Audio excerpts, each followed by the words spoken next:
هلو هلو. تعالوا بقى اقول لكم انا عملت طبق الخضار المفضل بالنسبه لي ده ازاي. ريحته كانت تحفه وطعمه خطير وباقل مكونات.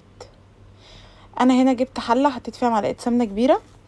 بعد كده كنت مقطعه بصله كبيره شرايح زي ما انتم شايفين كده. بدات اشوحها في السمنه كويس. بعد كده كنت مقطعه بطاطايه مكعبات، ضفتها على البصل وبدات اشوح فيهم برضو بحيث ان هم يتجانسوا مع بعض.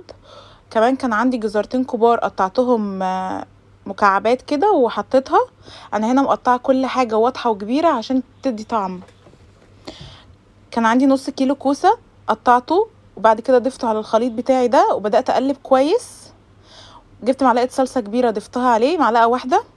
بعد كده حطيت بقى التوابل اللي انا بحبها: مرقه دجاج، توم باودر، بصل، كمون، كزبره، كل حاجه انتي بتحبيها، وزودي ملح.